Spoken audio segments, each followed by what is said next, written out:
નમસ્કાર વિદ્યાર્થી મિત્રો, વિદ્યા સફર યુટ્યુબ ચેનલમાં હું રસીલા માળી આપ સર્વેનું હાર્દિક સ્વાગત કરું છું। આજે આપણે બંધારણના એક મહત્વપૂર્ણ ટોપિક સાથે, જેમ કે એક અલગ પડતો જે ટોપિક કહેવાય છે કે પંચાયતી રાજ, તો જેની અંદરથી પરીક્ષાની અંદર વારંવાર પ્રશ્ન પૂછાતા હોય અને આપણા પોલીસ અને પીએસઆઈના તથા સાથે સાથે સીસીઈના સિલેબસની અંદર પણ સૌથી મહત્વપૂર્ણ ટોપિક જે કહેવાય છે એવા પંચાયતી રાજ વિશે આજે વાત કરવાની છે। એક લેક્ચર આપણે આજે લઈશું અને એક બીજો લેક્ચર એના પછી એક કવર કરી લઈશું, જેની અંદર પંચાયતી રાજમાં ગ્રામસભા, ત્યારબાદ નગરપાલિકા, મહાનગરપાલિકા, પછી આપણો બંધારણનો ભાગ 9 અને તેની અંદરના 9 અને 9B અને તેની અંદરના બધા જ આર્ટિકલ જે છે એ તમામે તમામ આપણે આની અંદર કવર કરી લઈશું। તો સૌપ્રથમ આપણે ચર્ચા કરીશું કે પંચાયતી રાજ ખરેખર શું છે। હવે પંચાયતી રાજ શબ્દ સાંભળતાની સાથે જ દરેકના મગજમાં એક વિચાર આવે, પહેલો જ પંચાયતી રાજ એટલે સૌપ્રથમ આવે છે ગામડું આપણને દેખાય છે। તો ગામ અને જિલ્લા સ્તરે કે પછી તાલુકા સ્તરે કોઈ પણ જગ્યાનો જે વહીવટ છે, એટલે કે દેશની અંદર જે નાના નાના સ્તરે જે જગ્યાએ વહીવટ થાય છે એને કહેવામાં આવે છે પંચાયતી રાજ। એમાં સૌપ્રથમ કે 1726માં ચાર્ટર્ડ એક્ટ દ્વારા મદ્રાસ, મુંબઈ અને કલકત્તામાં અંગ્રેજોએ મ્યુનિસિપલ કોર્પોરેશનની રચના કરવાની જોગવાઈ કરી અને 1993માં તેને અમલમાં મૂકવામાં આવી। આ અંગ્રેજોના સમયની વાત છે કે ખાસા સમય પહેલાં, એટલે કે જૂના પ્રાચીન સમયમાં 1726ના એ સમયનો જે એમનો ચાર્ટર એક્ટ છે, તો એ સમયે અંગ્રેજોએ શું કર્યું હતું કે મ્યુનિસિપલ કોર્પોરેશનની રચના કરવાની જોગવાઈ કરી હતી અને ત્યારથી જ આનો ખ્યાલ ઉદ્ભવ્યો છે। 1793માં તેને અમલમાં મૂકવામાં આવ્યું। એટલે સૌપ્રથમ આપણે જો જોવા જઈએ તો ક્યારે એક્ટ આવે છે તો કે 1793ની અંદર સૌપ્રથમ ચાર્ટર એક્ટ આવે છે। સ્થાનિક સ્વરાજ્યના પિતા કોને કહેવામાં આવે છે તો કે રિપન। પહેલાં તો બે પ્રશ્ન આપણે ફેક્ટ જોઈ લઈએ કે સ્થાનિક સ્વરાજ જેને આપણે કહીએ છીએ કે જે નાના સ્તરે જે વહીવટ થાય છે, તો એની અંદર સ્થાનિક સ્વરાજ્યના પિતા જો કહેવામાં આવે છે તો રિપન 1882ની અંદર સ્થાનિક સ્વરાજની જે પોતે વિચાર રજૂ કરે છે। અને જો સ્થાનિક સ્વરાજ આપણને પૂછે તો કઈ યાદીનો વિષય છે તો રાજ્ય યાદીનો વિષય છે, તો આ પણ ખાસ ધ્યાને રાખજો। હવે પંચાયતી રાજ માટે સૌ પ્રથમ સમિતિ આવે છે બળવંતરાય મહેતા સમિતિ 1957ની અંદર। પહેલાં તો આપણે પંચાયતી રાજ જે છે એના વિશે એના માટે કરી અને જે સમિતિઓ આવી છે તો એ સમિતિઓ વિશે ચર્ચા કરીશું અને ત્યારબાદ પંચાયતી રાજનો ખ્યાલ ક્યાંથી ઉદ્ભવ્યો તો એની પણ આપણે ચર્ચા કરીશું। તો તમારે કોઈ પણ માહિતી બાકી નહીં રહે એ પ્રમાણે તમામે તમામ ટોપિક આવરી લઈશું બે લેક્ચરની અંદર। તો બે લેક્ચર જ્યારે તમે પૂરેપૂરા જોશો તો એની અંદર તમને પંચાયતી રાજનો ઇતિહાસ, આધુનિકીકરણ અને બધું જ તમને મળી જશે। તો સૌપ્રથમ સમિતિ છે બળવંતરાય મહેતા સમિતિ। ખૂબ જ વેરી મોસ્ટ આઈએમપી પ્રશ્ન, આની અંદરથી ઘણી વખત પ્રશ્ન પૂછાતા હોય છે કે સામૂહિક વિકાસ કાર્યક્રમ, સૌપ્રથમ છે સામૂહિક વિકાસ કાર્યક્રમ કોની ભલામણથી તો કે બળવંતરાય મહેતા સમિતિએ ભલામણ કરી સામૂહિક વિકાસ કાર્યક્રમ માટે। શરૂઆત ક્યારે થાય છે તો કે 1952ની અંદર। કોના દ્વારા કરવામાં આવે છે તો જવાહરલાલ નહેરુ દ્વારા। તો આ ખાસ ધ્યાન રાખજો કે સામૂહિક વિકાસ કાર્યક્રમ છે એની શરૂઆત 1952માં કોણ કરે છે તો જવાહરલાલ નહેરુ, અને કઈ સમિતિના ભલામણના આધારે તો કે બળવંતરાય મહેતા સમિતિ। તો 1952ની અંદર આનો મતલબ કે પ્રથમ જે પંચવર્ષીય યોજના છે, આ ઇકોનોમિક્સનો પણ પ્રશ્ન બની જાય છે કે પહેલી પંચવર્ષીય યોજના જે છે તો એની અંદર સામૂહિક વિકાસ કાર્યક્રમ શરૂ કરવામાં આવે છે। હવે કઈ કઈ ભલામણ કરે છે તો કે ત્રિસ્તરીય પંચાયતી રાજની ભલામણ કરે છે અને લોકશાહીનું વિકેન્દ્રીકરણ કરવું જોઈએ, એ બે ભલામણ કરે છે મુખ્ય। કઈ તો કે ત્રિસ્તરીય પંચાયતી રાજ કેવું છે તો કે ત્રિસ્તરીય। હવે તમારે શું કરવાનું છે, આને યાદ રાખવા માટેની એક શોર્ટ ટ્રીક છે કે જેટલા આપણે નામ આવશે બળવંતરાય મહેતા સમિતિ, ત્યારબાદ આવશે અશોક મહેતા સમિતિ કે પછી જે આવે છે અમુક, તો એની અંદર તમને યાદ રાખવું કે 3 અક્ષરના ભાગ તમારે પાડવાના। તો બળવંતરાય મહેતા 3 અક્ષરના 3 ભાગ પડે, એનો મતલબ ત્રિસ્તરીય। આ ખાસ યાદ રાખવાનું, બળવંતરાય મહેતા એટલે કે ત્રિસ્તરીય। તો બળવંતરાય મહેતાની અંદર 9 અક્ષર છે, આનો મતલબ 3ના 3 ભાગ પડે છે, તો કે ત્રિસ્તરીય પંચાયતી રાજની ભલામણ કરે છે। અને બીજું શું કહે છે તો કે લોકશાહીનું શું થવું જોઈએ તો કે વિકેન્દ્રીકરણ થવું જોઈએ। તો આ પણ ખાસ ધ્યાન રાખજો કે જો આપણને પૂછે કે આ બંનેની આ જે બળવંતરાય મહેતા સમિતિ છે આની ભલામણ શું છે, તો આ બે ખાસ યાદ રાખવાની, એક તો ત્રિસ્તરીય પંચાયતી રાજ અને બીજું છે લોકશાહીનું વિકેન્દ્રીકરણ। પંચાયતી રાજ જે શબ્દ છે કોના દ્વારા આપવામાં આવે છે તો જવાહરલાલ નહેરુ દ્વારા। 2 ઓક્ટોબર 1959ના દિવસે રાજસ્થાનના નાગૌર જિલ્લાથી પંચાયતની શરૂઆત થાય છે. આ ખાસ ધ્યાન રાખજો. સૌપ્રથમ પંચાયતની સ્થાપના કે તો જવાહરલાલ નહેરુ કરે છે. કઈ જગ્યાએ? તો 2 ઓક્ટોબર 1959ના દિવસે રાજસ્થાનના નાગૌર જિલ્લાથી પંચાયતી રાજની શરૂઆત થાય છે. અને બીજા નંબરે જો કે તો ક્યાં થાય છે? તો કે આંધ્રપ્રદેશની અંદર. આ પણ ખાસ ધ્યાન રાખજો. પરંતુ ચૂંટણી કરી અને સૌપ્રથમ જો કે તો કઈ જગ્યાએ? આંધ્રપ્રદેશની આવશે. એટલે કે સૌપ્રથમ ચૂંટણી કે પંચાયતી રાજની અંદર સૌપ્રથમ ચૂંટણી કઈ જગ્યાએ થાય છે? તો કે આંધ્રપ્રદેશમાં. પરંતુ સૌપ્રથમ પંચાયતી રાજની શરૂઆત પૂછે તો રાજસ્થાનની અંદર આવશે, નાગૌર જિલ્લામાં. 2 ઓક્ટોબર 1959ના દિવસે આની શરૂઆત થાય છે. ત્યારબાદ છે 1961ની અંદર ગુજરાત પંચાયત અધિનિયમ ઘડાય છે. જુઓ, ગુજરાતની અંદર આપણે ક્યારે? તો કે ગુજરાત પંચાયત અધિનિયમ ઘડાયો 1961ની અંદર. અને અમલમાં ક્યારે આવે છે? તો કે 1 એપ્રિલ 1963. તો આ ખાસ ધ્યાન રાખજો કે ગુજરાતની અંદર જો આપણને પૂછે કે ત્રિસ્તરીય પંચાયતી રાજ ક્યારે અમલમાં આવે છે? તો 1 એપ્રિલ 1963. અને અધિનિયમ કે તો 1961નો અધિનિયમ હોય છે. અને એ સમય જો આપણે પૂછીએ કે આપણા મુખ્યમંત્રી કોણ હોય છે? તો જીવરાજ મહેતા હોય છે. તો આપણને ખબર છે સૌપ્રથમ ગુજરાતના જો મુખ્યમંત્રી પૂછે તો જીવરાજ મહેતા. તો ત્રિસ્તરીય પંચાયતી રાજ આમ તો આખા ગુજરાતની અંદર લાગુ થઈ જાય છે, પરંતુ ડાંગ અને કચ્છની અંદર કહેતો એ પાછળથી લાગુ થાય છે. તો આ પણ ખાસ ધ્યાન રાખજો. કદાચ એવો પ્રશ્ન બની શકે કે જ્યારે ગુજરાતની અંદર ત્રિસ્તરીય પંચાયતી રાજ લાગુ થયું તો કયા 2 જિલ્લા બાકી રહી ગયા હતા? તો ડાંગ અને કચ્છ. તો આ બંનેની અંદર પાછળથી લાગુ થાય છે. અને પંચાયતી રાજ શરૂ કરવામાં અથવા તો પંચાયતી રાજની સ્થાપના કરવામાં ગુજરાતનો ક્રમ કયો હતો? તો કે 8મું. તો ગુજરાત એવું 8મું રાજ્ય હતું કે જેની અંદર પંચાયતી રાજની સ્થાપના થઈ હોય. તો આપણે હાલ ગુજરાતની અંદર પૂછીએ તો કેટલા સ્તરીય છે? તો કે ત્રિસ્તરીય પંચાયતી રાજ છે. ગામ, તાલુકો અને જિલ્લો આવી રીતે. ગુજરાત પંચાયત અધિનિયમ 1993 આવે છે. એ અમલમાં કે તો ક્યારે આવે છે? 15 એપ્રિલ 1994ની અંદર. તો આ પણ ખાસ ધ્યાન રાખજો. ગુજરાત પંચાયત અધિનિયમ 1993 જે છે એ અમલમાં ક્યારે આવે છે? તો 15 એપ્રિલ 1994માં. ત્યારબાદ એની ગુજરાતની અંદર કે LM સિંઘવી સમિતિ જે છે, LM સિંઘવી સમિતિ 1986ની અંદર પંચાયતી રાજને બંધારણીય દરજ્જા માટે ભલામણ કરે છે. જુઓ, પહેલાં કઈ આવી હતી? તો કે બળવંતરાય મહેતા સમિતિ આવે છે.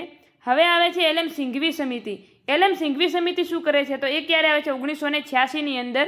તો LM સિંઘવી સમિતિ જે છે પંચાયતી રાજને બંધારણીય દરજ્જા માટે ભલામણ કરે છે. અને ગ્રામસભાને પ્રત્યક્ષ લોકતંત્રની મૂર્તિ કહ્યું છે. તો આ પણ ખાસ ધ્યાન રાખજો કે જે LM સિંઘવી સમિતિ છે ગ્રામસભાને પ્રત્યક્ષ લોકતંત્રની મૂર્તિ. તો આ સ્ટેટમેન્ટ પૂછાઈ શકે છે કે પ્રત્યક્ષ લોકતંત્રની મૂર્તિ ગ્રામસભાને કહેનાર કોણ છે? તો LM સિંઘવી સમિતિ. અને કોના સમયમાં આવે છે? તો રાજીવ ગાંધીના સમયમાં. તો આ પણ ખાસ ધ્યાન રાખજો. પંચાયતી રાજને બંધારણીય દરજ્જો આપવા માટેની ભલામણ કરે છે. PV નરસિંહ રાવ જ્યારે સરકાર દ્વારા બંધારણીય દરજ્જો, એટલે કે ટૂંકમાં 2 વખત, એક તો LM સિંઘવી સમિતિ જે આવે છે એ શું કરે છે? તો કે બંધારણીય દરજ્જા માટે ભલામણ કરે છે. અને બંધારણીય દરજ્જો કોના દ્વારા આપવામાં આવે છે? તો કે PV નરસિંહ રાવ સરકાર જે છે એમના દ્વારા બંધારણીય દરજ્જો આપવામાં આવે છે. 73મો બંધારણીય સુધારો. જોજો, પંચાયતી રાજ માટે કરીને 2 સુધારા થાય છે અને 2 અનુસૂચિઓ પણ ઉમેરાય છે.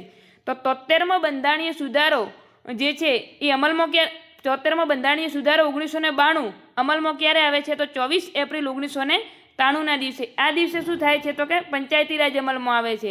અને 74મો બંધારણીય સુધારો 1992 એ અમલમાં ક્યારે આવે છે? તો 1 જૂન 1993ના રોજ.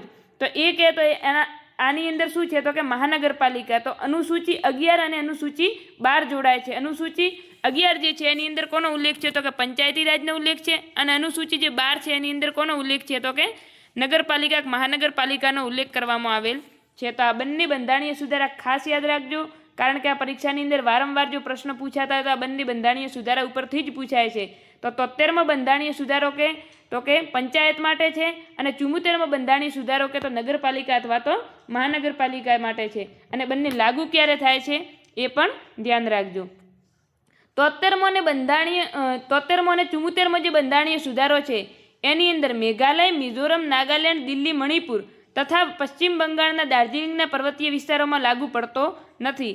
એટલે કે જે આપણા પૂર્વોત્તર જે રાજ્યો જે છે કે મેઘાલય છે, મિઝોરમ છે, નાગાલેન્ડ છે, પછી દિલ્હી, મણિપુર, પશ્ચિમ બંગાળ, આના જે અમુક પર્વતીય વિસ્તારો છે તો એની અંદર પણ લાગુ પડતો નથી. આનું કારણ શું?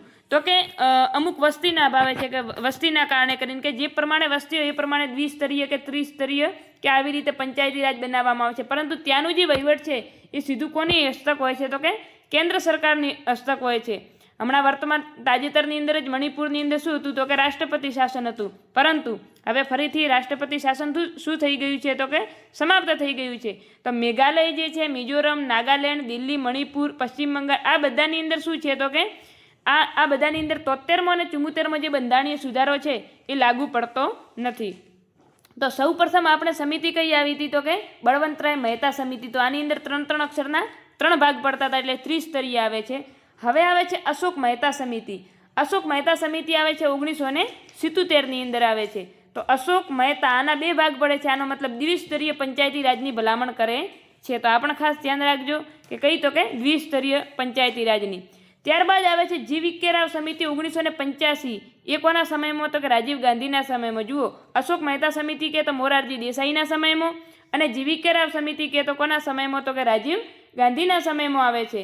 તો આની અંદર જુઓ કેટલા અક્ષર છે? જી.વી.કે. રાવ. આની અંદર તો ચોખ્ખા 4 ભાગ દેખાય છે. આનો મતલબ 4 સ્તરીય પંચાયતી રાજનો ભલામણ કરી હતી. તો આ પણ ખાસ ધ્યાન રાખજો કે જી.વી.કે. રાવ જે સમિતિ છે એમણે કેટલા સ્તરીય પંચાયતી રાજની ભલામણ કરી છે? તો 4 સ્તરીય. પંચાયતને મૂળિયા વગરનું ઘાસ. આ સ્ટેટમેન્ટ ખાસ યાદ રાખજો, વેરી મોસ્ટ આઈએમપી. પંચાયતને મૂળિયા વગરનું ઘાસ કઈ સમિતિ કહે છે? તો કે જી.વી.કે. રાવ જે સમિતિ છે એ શું કહે છે? તો કે પંચાયતને મૂળિયા વગરનું ઘાસ કીધું છે. પંચાયતી રાજને 4 સ્તરીયમાં, અને વર્તમાનની અંદર જો આપણને પૂછે કે કયા રાજ્યની અંદર 4 સ્તરીય પંચાયતી રાજ છે, તો ક્યાં આવશે? પશ્ચિમ બંગાળની અંદર. તો આ પણ ધ્યાન રાખજો. રાજ્ય સ્તર પર રાજ્ય વિકાસ પરિષદની રચના કરવી. જુઓ, પહેલાં તો શું કીધું છે કે પંચાયતી રાજ કેટલા સ્તરવાળું હોવું જોઈએ? તો કે 4 સ્તરનું હોવું જોઈએ. ત્યારબાદ શું કીધું છે? તો કે રાજ્ય સ્તર ઉપર રાજ્ય વિકાસ પરિષદની રચના કરવી જોઈએ. આ સમિતિનું જો ઉપનામ આપણને પૂછે તો શું છે? કાર્ડ સમિતિ. તો આ પણ ખાસ ધ્યાન રાખજો કે જી.વી.કે. રાવ જે સમિતિ જે છે એમનું ઉપનામ આપણને જો પૂછે તો કાર્ડ સમિતિ છે. હવે ગુજરાતની અંદર કેટલી સમિતિ આવી છે? તો ગુજરાતની અંદર પણ જોઈ લઈએ કે સૌ પ્રથમ આવે છે રસિકલાલ પરીખ સમિતિ 1960ની અંદર. ખાસ ધ્યાન રાખજો, ગુજરાતની સમિતિ તમારે યાદ રાખવી પડશે, કારણ કે પ્રશ્નો અહીંથી ફેક્ટ બને છે કે રસિકલાલ પરીખ સમિતિ 1960ની અંદર ગુજરાતમાં ત્રિસ્તરીય પંચાયતી રાજની ભલામણ કરે છે. જો રસિકલાલ પરીખ સમિતિ જે છે એ કેટલા સ્તરીય પંચાયતી રાજની ભલામણ કરે છે? તો ત્રિસ્તરીય. પંચાયત એક્ટ ક્યારે આવે છે? 1961ની અંદર આવે છે. રસિકલાલ પરીખ સમિતિ 1960માં આવે છે, અને ત્યારબાદ ગુજરાત પંચાયત જે એક્ટ છે એ 1961ની અંદર આવે છે, અને લાગુ કે તો ક્યારે થાય છે? 1963ની અંદર. ત્યારબાદ ગુજરાતની અંદર બીજી સમિતિ આવે છે જીણાભાઈ દરજી સમિતિ. એ ક્યારે આવે છે? તો કે 12 વર્ષ પછી, એટલે કે 1972ની અંદર. એમણે શું ભલામણ કરી? તો કે જે આ 3 સ્તર જે છે, આપણે ત્રિસ્તરીય જે પંચાયતી રાજ છે, તો આ 3 સ્તરે સામાજિક ન્યાય સમિતિ ફરજિયાત બનાવવી જોઈએ. તો સામાજિક ન્યાય સમિતિ ફરજિયાત બનાવવાનું કોણે કીધેલ છે? તો જીણાભાઈ દરજી સમિતિએ. તો એક આપણે જે આગળ જે હતું રાષ્ટ્રીય વિકાસ પરિષદવાળું, તો એ પણ ધ્યાન રાખવાનું છે. જો કઈ સમિતિએ કઈ ભલામણ કરી છે ખાસ જુઓ. જી.વી.કે. રાવ સમિતિ છે તો રાજ્ય સ્તર પર રાજ્ય વિકાસ પરિષદની રચના. તો આ જે રાજ્ય વિકાસ પરિષદની રચના કઈ સમિતિના ભલામણના આધારે? તો જી.વી.કે. રાવ. ત્યારબાદ સામાજિક ન્યાય સમિતિ જે છે એ કોણે કીધું છે? તો જીણાભાઈ દરજી સમિતિએ. સ્વાયત્ત શાસનનો પ્રયાસ કે તો 1870માં કોણે કર્યો? તો સૌપ્રથમ લોર્ડ મેયોએ. અને સ્થાનિક સ્વરાજ્યનો પાયો 1882માં કોણ નાખે છે? તો લોર્ડ રિપન નાખે છે. એટલા જ માટે રિપનને શું કહેવામાં આવે છે? તો સ્થાનિક સ્વરાજ્યના પિતા કહેવામાં આવે છે. તો આ પણ ખાસ ધ્યાન રાખજો. અમુક વચ્ચે આપણે ફેક્ટ પ્રશ્નો પણ લઈ લીધા છે, એટલે તમારે સાથે કવર થઈ જાય. તો સ્વાયત્ત શાસનનો પ્રયાસ કે તો 1870ની અંદર લોર્ડ મેયોએ કર્યો હતો, પરંતુ જો આનો પાયો કે સ્થાનિક સ્વરાજ્યનો જો પાયો કે તો કોણ નાખે છે? Lord Ripon. ક્યારે? 1882ની અંદર. હવે આવે છે સૌ પ્રથમ આપણે જોઈ લઈએ પંચાયતી રાજ. તો આ લેક્ચરની અંદર આપણે પંચાયતી રાજ અને એમના જે બંધારણીય જે રીતે જે દરજ્જો છે અને બંધારણીય જે ભાગ છે એ જોઈ લઈએ. અને હવે પછીના લેક્ચરની અંદર આપણે નગરપાલિકા અને મહાનગરપાલિકા તથા તાલુકા પંચાયત, જિલ્લા પંચાયત અને ગ્રામસભા એ જે વિભાગ પડે છે, જે બંધારણીય સંસ્થાઓ જે કહેવામાં જે આપણે પંચાયતી રાજ જે કહેવામાં આવે છે, તો એમના જે ટોપિક છે એ પણ આપણે જોઈ લઈશું. સ્થાનિક સ્વરાજ્યની જે સંસ્થાઓ કહેવામાં આવે છે તો એ પણ કવર કરી લઈશું. તો આ 2 લેક્ચર તમે અટેન્ડ કરશો એટલે તમારે મોટા ભાગની માહિતી નહીં પણ દરેક જે માહિતી છે એ કવર થઈ જશે. તો ભાગ 9 જે છે, ભાગ 9ની અંદર સૌપ્રથમ અનુચ્છેદ પૂછે તો કેટલા? 243 થી 243 ઓ. તો ખાસ ધ્યાન રાખજો, આની અંદર કેટલા અનુચ્છેદ છે ટોટલ? તો કે 16 અનુચ્છેદ છે. કેમ? તો કે એથી કરીને O15 અને પ્લસ 243મો અનુચ્છેદ જે છે એ મુખ્ય. તો આમ ટોટલ 16 અનુચ્છેદો છે. તો આ પ્રશ્ન પૂછાઈ શકે જે પંચાયતી રાજની અંદર ભાગ 9ની અંદર કેટલા અનુચ્છેદનો ઉલ્લેખ કરવામાં આવેલ છે? તો કેટલા છે? 16 અનુચ્છેદ આવશે. તો એ પણ ધ્યાન રાખજો. સૌ પ્રથમ છે પંચાયત. તો પંચાયત કઈ જગ્યાએ રચવામાં આવે છે? તો કે ગામની અંદર. પંચાયત આપણે ગામ જોઈએ એટલે આપણને પંચાયત માઇન્ડમાં આવે ને જ્યારે પંચાયત આપણે વિચારીએ એટલે સીધું ગામડું મગજમાં આવે. તો પંચાયત જે છે એ કઈ જગ્યાએ? તો કે ગ્રામીણ ક્ષેત્રે હોય છે, ગ્રામીણ સ્તરે હોય છે. અનુસૂચિ કઈ છે? તો અનુસૂચિ 11ની અંદર. હવે જુઓ, પંચાયતના વિષય પૂછે તો કેટલા છે? 29 વિષયનો સમાવેશ કરવામાં આવે છે. અનુચ્છેદ પૂછે તો 16 અનુચ્છેદો છે. અને કયો બંધારણીય સુધારો છે? તો કે 73મો બંધારણીય સુધારો 1992. અને લાગુ જો પૂછે તો 24 એપ્રિલ 1993થી અમલમાં આવે છે. ગુજરાતમાં ક્યારે લાગુ થાય છે? તો 15 એપ્રિલ 1994ની અંદર. તો આ પણ ખાસ ધ્યાન રાખજો. તો જે પંચાયતો જે છે ગ્રામીણ સ્તરે અનુસૂચિ કે તો અનુસૂચિ 11ની અંદર આનો સમાવેશ કરવામાં આવે છે. 29 વિષય છે, 16 અનુચ્છેદો છે, 73મો બંધારણીય સુધારો 1992 અને 24 એપ્રિલ 1993થી અમલમાં આવે છે. અહીં જો ગુજરાતની અંદર આપણને અમલમાં કે તો ક્યારે આવે છે? 1963ની અંદર આવે છે જે પંચાયતી રાજ કે તો 1963ની અંદર. પરંતુ જે નવો એક્ટ આવે છે એ ક્યારે? ત્યારબાદ આવે છે ભાગ 9A. તો ભાગ 9Aની અંદર શું છે? તો કે 243P થી 243ZG. હવે નગરપાલિકાનો ઉલ્લેખ છે ભાગ 9Aની અંદર આપણને કહે તો શું છે? નગરપાલિકાનો ઉલ્લેખ. એ કયા સ્તરે બનાવવામાં આવે છે? તો કે તાલુકા અથવા તો શહેરી સ્તરે. તો તાલુકા અથવા તો શહેરી સ્તરે નગરપાલિકા કે મહાનગરપાલિકા રચવામાં આવે છે.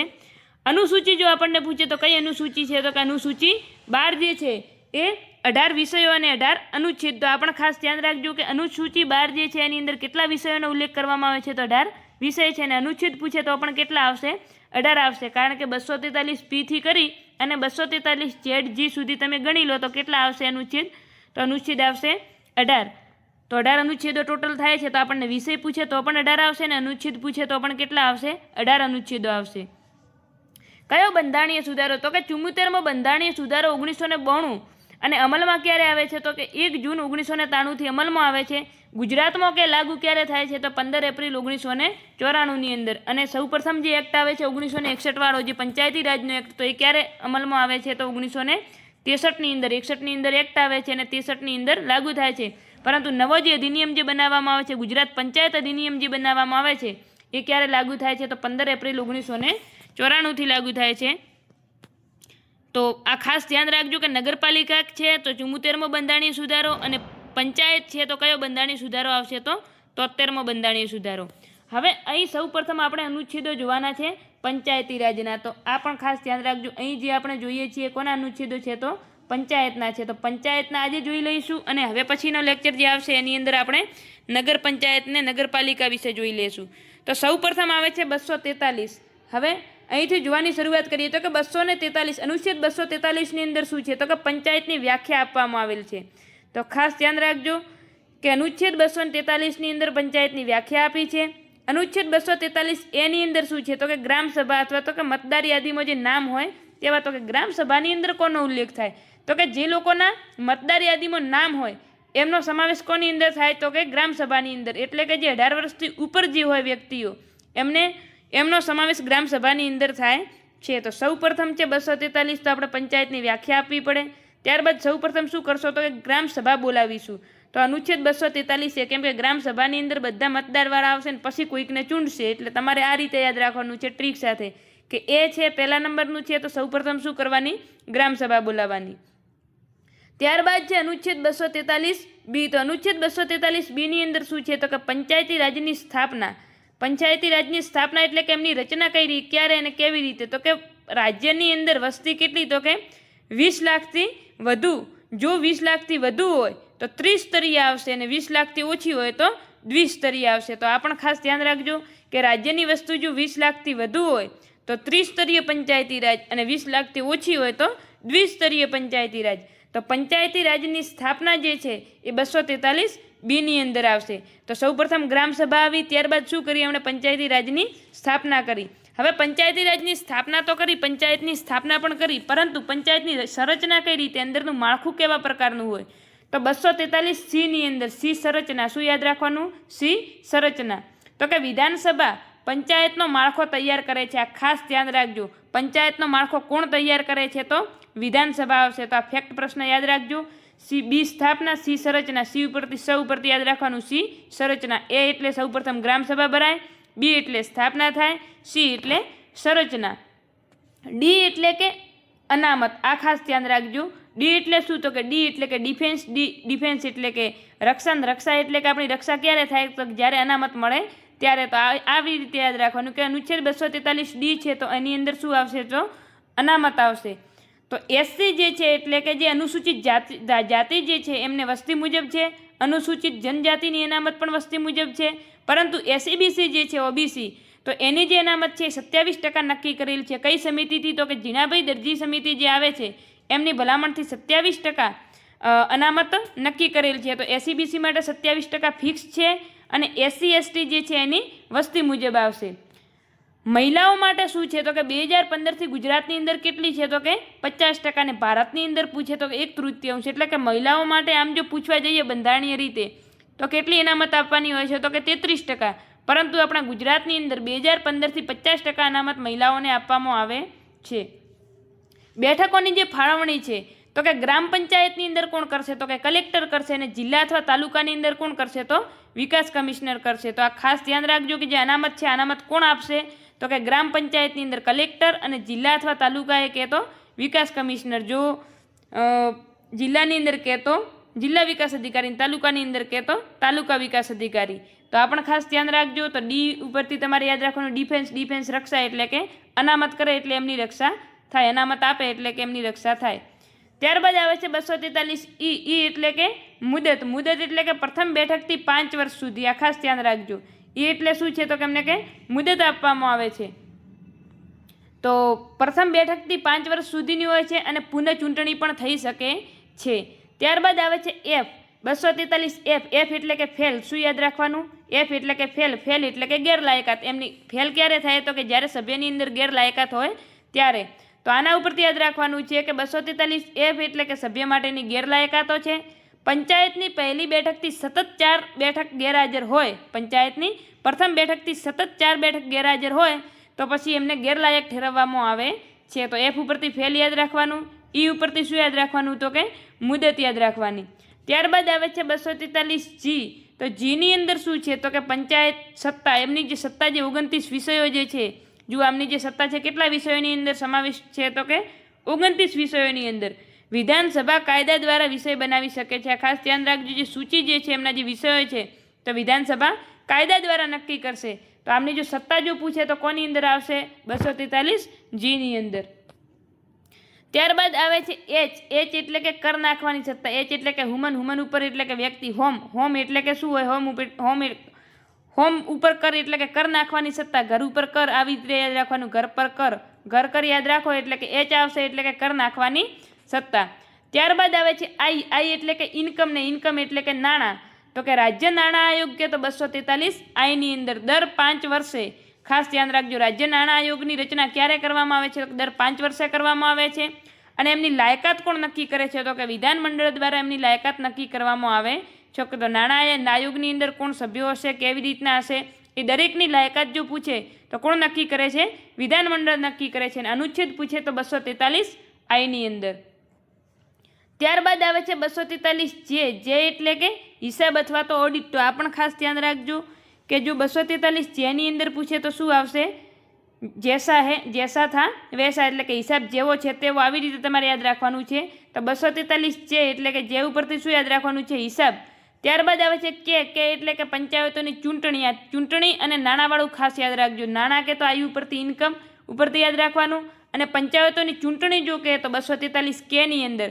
ચૂંટણી કોણ કરાવે છે? તો કે રાજ્ય ચૂંટણી પંચ કરાવશે રાજ્યપાલ દ્વારા. જુઓ, રાજ્ય ચૂંટણી પંચની રચના કે તો કોના દ્વારા કરવામાં આવે છે? તો રાજ્યપાલ દ્વારા. અને એમનો કાર્યકાળ પણ કોણ નક્કી કરશે? તો કે રાજ્યપાલ નક્કી કરશે. તો રાજ્ય ચૂંટણી પંચ દ્વારા સ્થાનિક સ્વરાજ્યની ચૂંટણીની ચૂંટણી કરાવવામાં આવે છે. તો પંચાયતોની જો ચૂંટણી અથવા તો ચૂંટણી પંચ પૂછે તો 243 કેની અંદર આવશે. ત્યારબાદ આવે છે 243 એલ. એલ એટલે કે લાગુ. એલ ઉપરથી તમારે યાદ રાખવાનું કે લાગુ. એલ એટલે કે લાગુ કોના ઉપર? તો કે યુટી ઉપર લાગુ. તો આ ખાસ ધ્યાન રાખજો કોના ઉપર લાગુ થશે. એ લાગુ કોના ઉપર થશે તો કે જે યુનિયન ટેરિટરી એટલે કે કેન્દ્ર શાસિત પ્રદેશો ઉપર લાગુ થશે. ત્યારબાદ છે અનુચ્છેદ 243 એમ ઉપરથી મોકૂફ. શું યાદ રાખવાનું? એમ ઉપરથી મોકૂફ એટલે કે અમુક બાકાત રાખવામાં આવે છે. એમ ઉપરથી અમુક બાકાત એટલે કે અમુક મોકૂફ રાખવામાં આવે છે. કયા કયા? તો કે મેઘાલય, મિઝોરમ અને નાગાલેન્ડ MMN. મેઘાલય, મિઝોરમ અને નાગાલેન્ડ આ ત્રણને આ પંચાયતી રાજમાંથી શું રાખવામાં આવે છે તો કે બાકાત રાખવામાં આવે છે. આપણે શરૂઆતમાં પણ જોયું હતું કે આ જે 73મો અને 74મો જે બંધારણીય સુધારો છે એ મેઘાલય, મિઝોરમ કે નાગાલેન્ડ ઉપર લાગુ થતો નથી. તો અમુક બાકાત એટલે એમ ઉપરથી યાદ રાખવાનું છે. એલ એટલે કે લાગુ, તો કે કોના ઉપર તો કે કેન્દ્ર શાસિત પ્રદેશો ઉપર. ત્યારબાદ આવે છે 243 એન એટલે કે કાયદા અથવા તો પંચાયતોને ચાલુ રાખવા માટે. તો એન કન્ટિન્યુ. શું યાદ રાખવાનું છે? એન કન્ટિન્યુ. તો કાયદા અથવા પંચાયતોને ચાલુ રાખવા. ત્યારબાદ આવે છે 243 ઓ. તો 243 ઓની અંદર શું છે તો કે ન્યાયાલયની કાર્યક્ષેત્રની બહાર. એટલે શું છે કે પંચાયતી રાજ જે છે એ શું છે તો કે ન્યાયાલયના કાર્યક્ષેત્રની બહાર છે. એટલે કે એમનું જે વહીવટ જે છે એ કોણ કરશે તો કે પંચાયતની અંદરથી જ. આની અંદર જ સરપંચ હશે. પછી ઉપરી જે સ્તર હોય તો આવી રીતે જે એમના અધિકારીઓ હોય તો આવી રીતે અધિકારીઓની નિમણૂક કરવામાં આવે છે. તો ઓની અંદર જો પૂછે તો આપણે શું યાદ રાખવાનું છે? ન્યાયાલયની કાર્યક્ષેત્રની બહાર. તો સૌ પ્રથમ આવે છે 243. તો એની અંદર શું હતું? ગ્રામસભાની વ્યાખ્યા હતી. ગ્રામસભામાં કોનો સમાવેશ થાય છે? બી ઉપર આપણે સ્થાપના યાદ રાખવી. સી ઉપરથી સંરચના યાદ રાખી. ડી ઉપરથી રક્ષા એ ડિફેન્સ એટલે કે અનામત યાદ રાખી. ઈ ઉપર મુદત. એફ ઉપર ફેલ એટલે કે ગેરલાયકાતો. જી એટલે કે એમની સત્તા શું છે. એચ એટલે કે હોમ કર એટલે કે કર નાખવાની સત્તા. ત્યારબાદ છે આઈ એટલે કે નાણાં આયોગ. જે એટલે કે જોઈન્ટ એટલે કે હિસાબ અથવા તો ઓડિટ. જેસા થા વેસા. આવી રીતે યાદ રાખવાનું. કે એટલે કે ચૂંટણી, પંચાયતનું ચૂંટણી. એલ એટલે કે લાગુ. એલ લાગુ. એમ એટલે કે અમુક મોકૂફ એટલે કે બાકાત રાખવાના. એન એટલે કે શું હતું તો કે એમને કન્ટિન્યુ રાખવા માટે હતું. ઓ જો પૂછે તો ન્યાયાલયની કાર્યક્ષેત્રની બહાર છે.